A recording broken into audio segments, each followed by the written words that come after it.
ಎಲ್ರಿಗೂ ನಮಸ್ಕಾರ. ಹವ್ಯಕ ಪಾಕಶಾಲೆಗೆ ಸ್ವಾಗತ. ಸೀಸನಲ್ಲಿ ಸಿಗುವಂತಹ ಮಾವಿನ ಹಣ್ಣನ್ನು ಬಳಸಿಬಿಟ್ಟು ಅದನ್ನು ಶೇಖರಿಸಿಡುವಂತಹ ವಿಧಾನವನ್ನು ಇವತ್ತು ನಾನು ನಿಮಗೆ ತೋರಿಸ್ಕೊಡ್ತಾ ಇದ್ದೀನಿ.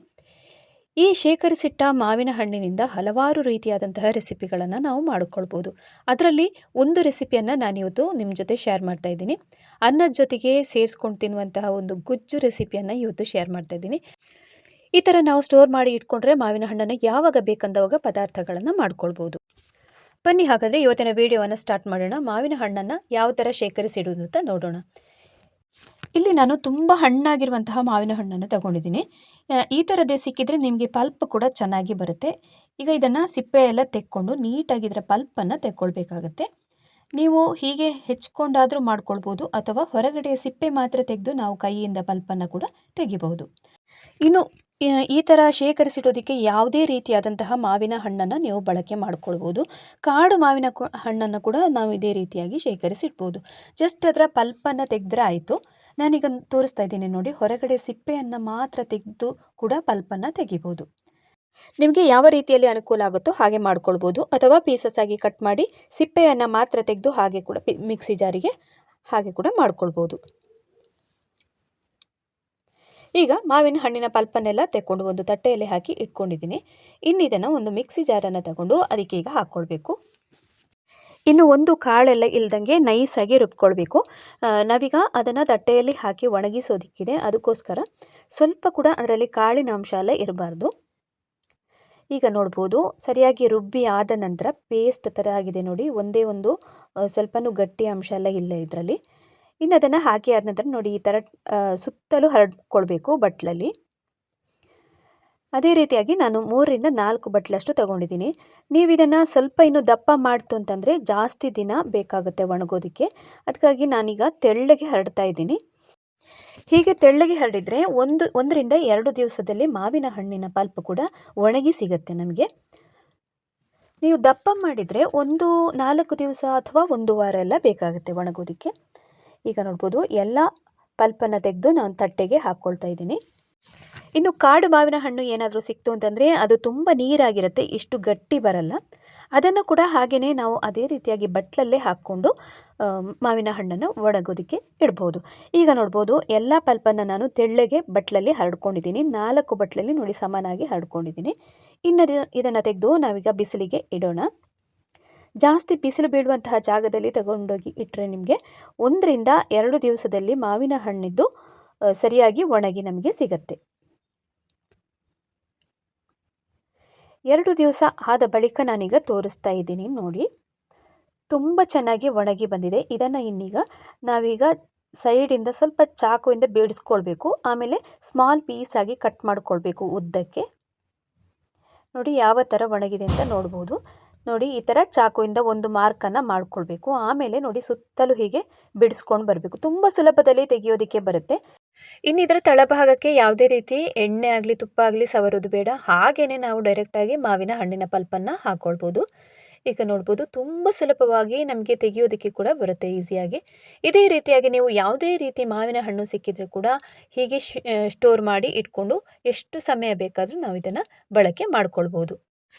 ಇನ್ನು ಮಾವಿನ ಹಣ್ಣಿನಿಂದ ಇದೇ ರೀತಿಯಾಗಿ ಹಪ್ಪಳವನ್ನು ಕೂಡ ಹೀಗೇ ಮಾಡೋದು. ಬಟ್ ಅದಕ್ಕೆ ನಾವು ಮಾವಿನ ಹಣ್ಣಿಗೆ ಸ್ವಲ್ಪ ಸಕ್ಕರೆ ಮತ್ತು ಉಪ್ಪು, ಬಾಕಿ ಇರುವಂತಹ ಮಸಾಲೆ ಪದಾರ್ಥಗಳನ್ನೆಲ್ಲ ಹಾಕೋದಕ್ಕೆ ಇದೆ. ಬಟ್ ನಾವಿಲ್ಲಿ ಶೇಖರಣೆ ಮಾಡಿ ಬರೀ ಪದಾರ್ಥಕ್ಕೆ ಅಂತ ಇಡುವಾಗ ಜಸ್ಟ್ ಏನೂ ಹಾಕದೆ ಹಾಗೆಯೇ ನಾವು ಒಣಗಿಸಿದರೆ ತುಂಬ ಚೆನ್ನಾಗಿರುತ್ತೆ. ಪ್ರತಿಯೊಂದು ಬಟ್ಲಿಂದನೂ ನಾನೀಗ ಮಾವಿನ ಹಣ್ಣಿನ ಶೀಟನ್ನು ನಾನೀಗ ರೆಡಿ ಮಾಡ್ಕೊಂಡಿದ್ದೀನಿ. ಇನ್ನು ಅದನ್ನು ಶೀಟನ್ನು ಬಳಸಿಬಿಟ್ಟು ಯಾವ ಥರ ರೋಲ್ ಮಾಡಿ ನಾವು ಸ್ಟೋರ್ ಮಾಡಿ ಇಟ್ಕೊಳ್ಳೋದು ಅಂತ ನೋಡೋಣ. ಈಗ ನೋಡ್ತಿರ್ಬಹುದು, ಒಂದು ಶೀಟನ್ನು ನಾನು ತಗೊಂಡು ನೋಡಿ, ಈ ಥರ ವಿಡಿಯೋದಲ್ಲಿ ತೋರಿಸಿರೋ ಥರ ಹೀಗೆ ಮಾಡ್ತಾ ಬನ್ನಿ. ಇದು ತುಂಬ ಸುಲಭ ವಿಧಾನದಲ್ಲಿ ನಾವು ಶೇಖರಿಸಿ ಇಡ್ಬೋದು. ಅಥವಾ ಇನ್ನೊಂದು ವಿಧಾನ ಏನು ಅಂತಂದರೆ, ಸ್ಕ್ವೇರ್ ಪೀಸ್ ಆಗಿ ಕೂಡ ಕಟ್ ಮಾಡಿಕೊಂಡು ಒಂದರ ಮೇಲೊಂದು ಇಟ್ಕೊಂಡು ಬರ್ಬೋದು. ಬಟ್ ನಿಮಗೆ ಈ ಥರ ಮಾಡೋದ್ರಿಂದ ನಾವು ಇದನ್ನು ಯಾವಾಗ ಬೇಕಂದವಾಗ ಬಳಕೆ ಮಾಡೋದಕ್ಕೆ ಈಸಿ ಆಗುತ್ತೆ. ತೆಗೆಯೋದು ಕೂಡ ತುಂಬಾ ಸುಲಭ, ಮತ್ತು ಒಂದಕ್ಕೊಂದು ಅಂಟ್ಕೊಳ್ಳೋದಿಲ್ಲ. ಹೀಗೆ ಮಾಡೋದ್ರಿಂದ ನೀವು ಸ್ಕ್ವೇರ್ ಪೀಸಾಗಿ ಒಂದರ ಮೇಲೊಂದು ಇಡ್ತಾ ಬಂದರೆ ಅದು ಒಂದಕ್ಕೊಂದು ಅಂಟ್ಕೊಂಡು ಅಷ್ಟು ಸುಲಭವಾಗಿ ತೆಗೆಯೋದು ಕೂಡ ಕಷ್ಟ ಆಗುತ್ತೆ.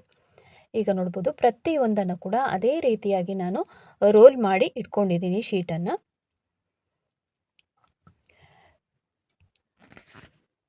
ಇನ್ನು ಒಣಗಿಸಿಟ್ಟಂತಹ ಈ ಮಾವಿನ ಹಣ್ಣಿನಿಂದ ಹಲವಾರು ಪದಾರ್ಥಗಳನ್ನು ಮಾಡ್ಕೊಳ್ಬೋದು. ಜ್ಯೂಸನ್ನಾದರೂ ಮಾಡ್ಕೊಳ್ಬೋದು, ಆಮೇಲೆ ಸಾಸಿವೆ ಅಂತ ಮಾಡ್ಬೋದು, ಆಮೇಲೆ ಗೊಜ್ಜು ಮಾಡ್ಬೋದು, ಮತ್ತು ಸಾರನ್ನು ಮಾಡ್ಕೊಳ್ಬೋದು. ಹಲವಾರು ರೀತಿಯಾದಂತಹ ಪದಾರ್ಥಗಳನ್ನ ಮಾಡ್ಕೊಳ್ಬೋದು. ನಾನಿಲ್ಲಿ ಒಂದು ಪದಾರ್ಥವನ್ನು ಇವತ್ತು ಅನ್ನದ ಜೊತೆಗೆ ನೆಂಚ್ಕೊಂಡು ತಿನ್ಬೋದಾದಂತಹ ಗೊಜ್ಜನ್ನು ಹೇಗೆ ಮಾಡೋದು ಅಂತ ಇವತ್ತು ತೋರಿಸ್ತೀನಿ. ಇನ್ನು ಇದನ್ನು ಯಾವುದೇ ರೀತಿಯಾದಂತಹ ಪದಾರ್ಥ ಮಾಡಬೇಕು ಅಂತಂದರೂ ಒಂದು 2 ರಿಂದ 3 ಗಂಟೆಗಳ ಕಾಲ ನೆನೆಸಬೇಕಾಗತ್ತೆ ನೀರಲ್ಲಿ ಹಾಕಿ. ಈಗ ನೋಡ್ಬೋದು ನಾನೀಗ 2 ತೋರಿಸ್ತಾ ಇದ್ದೀನಿ, ಬಟ್ ನಾನು ಆಗಲೇ ನೆನೆ ಹಾಕ್ಕೊಂಡಿದ್ದೀನಿ. ಒಂದು 5 ಶೀಟ್ ಆಗುವಷ್ಟು ಉದ್ದಕ್ಕೆ ರೋಲ್ ಇದೆಯಲ್ಲ, ಅದನ್ನು ನೆನೆ ಹಾಕ್ಕೊಂಡಿದ್ದನ್ನು ತೋರಿಸ್ತಾ ಇದ್ದೀನಿ. 2 ಗಂಟೆಗಳ ಬಳಿಕ ನೋಡಿ ಯಾವ ಥರ ಬಂದಿದೆ ಅಂತ. ಇನ್ನಿದನ್ನು ಚೆನ್ನಾಗಿ ಕೈಯಿಂದ ಹಿಚ್ಕಿ ಇದರ ಪಲ್ಪನ್ನೆಲ್ಲ ತೆಕ್ಕೊಳ್ಬೇಕು. ನೋಡಿ ಈ ಥರ ಕೈಯಿಂದ ಹಿಚ್ಕಿದಾಗ ಸರಿಯಾಗಿ ಅದರ ರಸ ಎಲ್ಲ ಬಿಟ್ಕೊಳ್ಳುತ್ತೆ. ಇನ್ನು ಮಾವಿನ ಹಣ್ಣು ಹುಳಿ ಇದೆ ಅಂತಂದರೆ ಹುಣಸೆ ಹಣ್ಣಿನ ಅವಶ್ಯಕತೆ ಇಲ್ಲ.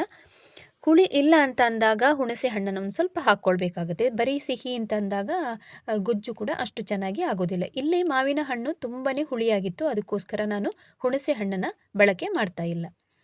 ಈಗ ನೋಡ್ಬೋದು ಮಾವಿನ ಹಣ್ಣನ್ನೆಲ್ಲ ಹಿಚ್ಕಿ ಇದರ ಪಲ್ಪನ್ನೆಲ್ಲ ಚೆನ್ನಾಗಿ ತೆಕ್ಕೊಂಡಿದ್ದೀನಿ. ನೋಡಿ ಈ ಥರ ಬಂದಿದೆ. ಇನ್ನು ಇದಕ್ಕೆ ಹಾಕುವಂತಹ ಇಂಗ್ರೀಡಿಯೆಂಟ್ಸ್ ಎಲ್ಲ ಏನಂತ ನೋಡೋಣ ಒಂದ್ಸಲಿ. ಸ್ವಲ್ಪ ರುಚಿಗೆ ತಕ್ಕಷ್ಟು ಉಪ್ಪನ್ನು ಹಾಕ್ಕೊಳ್ಬೇಕು. ಆಮೇಲೆ ನೀವು ಇದಕ್ಕೆ ಸಿಹಿ ಆಲ್ರೆಡಿ ಇರುತ್ತೆ, ಬಟ್ ನಿಮಗೆ ಬೇಕು ಅಂತಂದರೆ ಸಿಹಿಯನ್ನು ಕೂಡ ಹಾಕ್ಕೊಳ್ಬೋದು. ನಾನಿಲ್ಲೊಂದು ಸ್ವಲ್ಪ ಬೆಲ್ಲವನ್ನು ಆ್ಯಡ್ ಮಾಡ್ಕೊಂಡಿದ್ದೀನಿ. ಇನ್ನು ಖಾರಕ್ಕೆ ನಿಮಗೆ ಹಸಿಮೆಣಸಿನ್ಕಾಯನ್ನು ನೋಡಿ ಈ ಥರ ಅದನ್ನು ಜಜ್ಜದಂಗೆ ಮಾಡ್ಕೊಳ್ಬೇಕು. ನಾವು ಅದರಲ್ಲೇ ಹಾಕಿ ನೋಡಿ ಈ ಥರ ಮಾಡೋದ್ರಿಂದ ಅದರ ಹಸಿಮೆಣಸಿನ್ಕಾಯನ್ನು ಹಾಕಿ ಆದ ನಂತರ ನೆಕ್ಸ್ಟ್ ಈಗ ಒಗ್ಗರಣೆಯನ್ನು ಕೊಟ್ಕೊಳ್ಬೇಕು. ಒಗ್ಗರಣೆಗೆ ನಾನಿಲ್ಲಿ ಒಗ್ಗರಣೆ ಸೌಟನ್ನು ಸ್ಟವ್ ಮೇಲೆ ಇಟ್ಕೊಂಡಿದ್ದೀನಿ. ಇದಕ್ಕೆ ಸ್ವಲ್ಪ ಕೊಬ್ಬರಿ ಎಣ್ಣೆಯನ್ನು ಹಾಕ್ಕೊಳ್ತಾ ಇದ್ದೀನಿ. ಆಮೇಲೆ ಒಂದು ಸ್ವಲ್ಪ ಸಾಸಿವೆಯನ್ನು ಹಾಕ್ಕೊಂಡಿದ್ದೀನಿ. ಇನ್ನು ಸ್ವಲ್ಪ ಅಚ್ಚಕಾರದ ಪುಡಿಯನ್ನು ಅದರ ಮೇಲೆಗೆ ಹಾಕ್ಕೊಳ್ಬೇಕು, ಮತ್ತು ಪುಡಿ ಇಂಗನ್ನು ಹಾಕ್ಕೊಳ್ತಾ ಇದ್ದೀನಿ.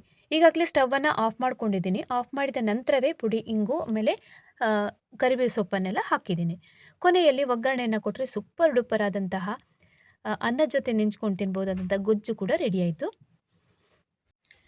ಸೀಸನಲ್ಲಿ ಸಿಗುವಂತಹ ಮಾವಿನ ಹಣ್ಣನ್ನು ಬಳಸಿಬಿಟ್ಟು ಇದೇ ರೀತಿಯಾಗಿ ಶೇಖರಿಸಿಡುವುದು ಹೇಗೆ, ಆಮೇಲೆ ಗೊಜ್ಜನ್ನು ಮಾಡೋದು ಹೇಗೆ ಅಂತೆಲ್ಲ ನೋಡ್ಕೊಂಡು ಬಂದಿದ್ದಾಯ್ತಲ್ಲ.